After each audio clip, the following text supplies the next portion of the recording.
Então, a pergunta que eu quero fazer é assim: você conhece esse Pai perfeito?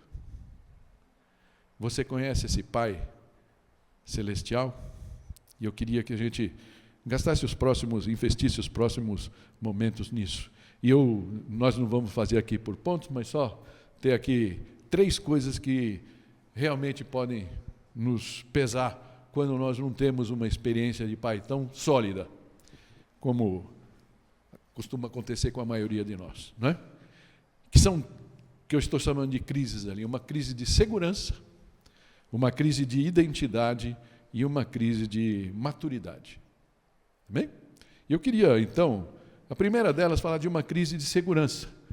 Quando nós comentamos, quando a palavra pai é uma palavra forte em uma casa, então, dou glórias a Deus por alguns dos nossos queridos irmãos aqui. O Otávio, por exemplo, né? Estava aqui, o Sam e a Estela, como estão tantas outras crianças aqui. É legal ver de vez em quando eles. E alguma coisa, você chega, o Sami, que é todo serelepe, né? E aí você chega para o Sami e fala: Sami,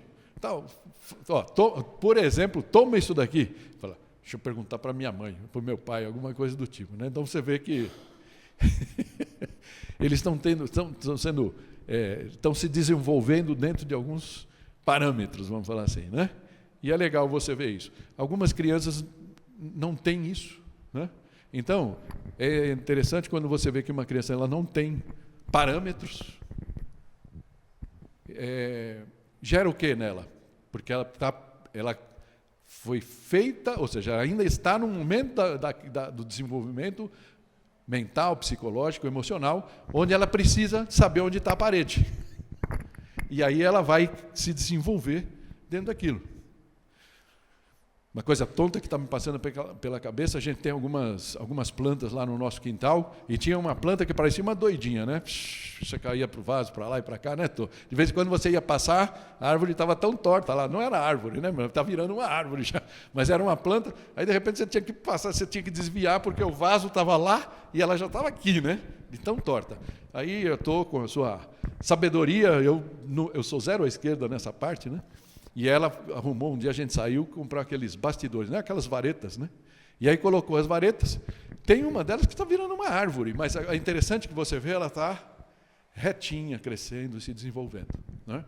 Até antes de ter aqueles bastidores, já estavam... Então, criança também precisa disso. Criança também precisa disso. Precisa de guia.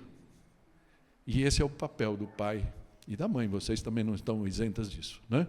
Mas a figura paterna é muito importante. Então, infelizmente, na nossa sociedade, e é importante que se diga, nossa sociedade tem achado muito bonitinho vender uma imagem de que crianças não precisam de pais, indivíduos não precisam de família, porque existe toda uma teoria por trás que a gente não vai entrar aqui na discussão. Mas eu posso dizer para vocês que toda criança precisa. E a gente está vivendo numa sociedade que as crianças podem ter tudo, podem ter um celular, podem ter todas as brincadeiras, podem ver qualquer coisa que ela quiser, mas ela se sente insegura, porque ela não sabe onde estão as paredes, onde está essa guia. E Deus nos ajuda a ter essa guia. E eu poderia falar um pouco disso. Uma frase de Freud, né? Acho que todo mundo sabe quem é Freud. Freud pode? Ele falou assim: não consigo pensar em nenhuma necessidade da infância tão intensa quanto a proteção de um pai. E é muito válido. Nesse filme que eu estou um pouco, né, me inspirando para dar o nosso tema, esse filme é daqueles irmãos Kendricks, né, que fizeram vários filmes, Corajosos, Prova de Fogo, Quarto de Guerra. Então, está disponível no YouTube, se vocês quiserem ver, está dublado, tal, bem legal. Um filme, é um documentário, o primeiro documentário que eles fizeram, e foi alvo de muita reflexão. E como todos nós tivemos um pai ou não tivemos um pai, eu acho que é muito válido, vai ser enriquecedor para você também. Mas eles mostram lá algumas estatísticas, né, que nos Estados Unidos tem muito disso, né, tem um Instituto Barna lá que é muito forte, né, aqui no Brasil a gente infelizmente tem pouco disso, que eles vão falando de coisas que eles chamam de uma ausência de um pai, o que gera, né? Então, 90% dos suicídios vêm de lares sem pai. 85% das crianças com distúrbios de comportamento vêm de lares sem pai. 63% dos suicídios entre jovens também vêm de lares sem pais. 71% das adolescentes grávidas vêm de lares sem pais. 85% dos jovens em prisão vêm de lares sem pais. Filhos de lares sem pai têm 4 vezes mais chances de viverem na pobreza, dá para entender, né? É compreensível, mas esse número só vai crescendo. 10 vezes mais chances de usarem drogas, 14 vezes mais chances de cometerem estupro e 32 vezes mais chances de fugirem de casa, talvez para encontrar um pouco de paz em algum lugar fora de casa, não é? Então essas são as estatísticas do nosso mundo. O que a gente tem que se perguntar é se o que a cultura nos apresenta, que a sociedade nos oferece, é melhor do que o plano de Deus para a nossa vida. Salmo 27, 10 diz assim: ainda que me abandonem pai e mãe, o Senhor me acolherá. Amém? Eu te pergunto mais uma vez, você conhece o Pai? Talvez sua experiência com pai, com pais, pai e mãe, seja uma experiência difícil. Mas eu queria dizer para você que Deus, aquele que nos fez, como Davi, naquele salmo maravilhoso que a gente leu de princípio, explica, fala do seu coração, inspirado pelo Espírito Santo, ele fala, é esse Pai amoroso, que nos criou, nos fez, e espera por nós, para um dia se relacionar. Amém? Esse Pai perfeito. Ainda que me abandonem, pai e mãe, o Senhor me acolherá. Voltando para aquele diálogo de Jesus com os seus discípulos, né? Versículo 6, na Almeida 21, fala assim: Jesus lhe respondeu: eu sou o caminho, a verdade e a vida. Ninguém chega ao Pai a não ser por mim. Algumas pessoas olham para esse texto, já tive várias conversas, né, e as pessoas falam: puxa, mas por quê? Só existe esse caminho?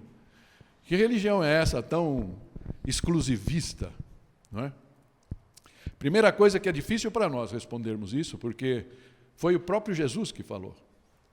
O próprio Deus encarnado. Se nós entendemos quem é Jesus, né, Ele próprio disse. Então, o próprio Deus encarnado, se você entende e crê nele. Amém?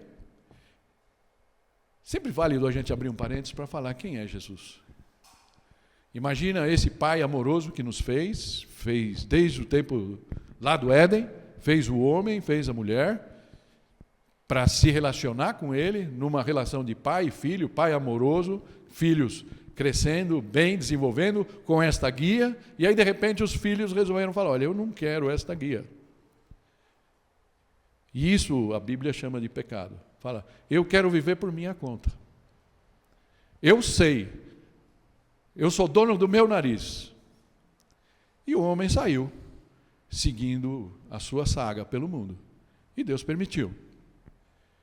Toda a história da Bíblia é essa história de Deus querendo falar para o homem: olha, tudo bem, segue o seu caminho aí. Mas você vai ver a diferença. Em qualquer momento que você você puxar uma régua, fizer o caminho, você vai ver o tamanho do desvio. E eu acho que o nosso mundo, onde a gente está como sociedade, demonstra tão claramente tantas coisas. É tão moderno a gente falar de algumas coisas, né? Ah, que bacana eu ter liberdade sexual, liberdade de pensar quem eu sou. Será que uma pessoa que não sabe quem é, e, perdão falar assim, não tem nada a ver com o que eu ia falar, e aí de repente eu vi outro dia lá umas pessoas que cismam que são pet, né? São cachorro, gato. Será que está tudo bem com a cabeça daquela pessoa? Será que se algum momento da vida a pessoa tivesse uma estrutura para seguir, ela não tinha se desenvolvido de uma forma diferente, estaria mais produtiva?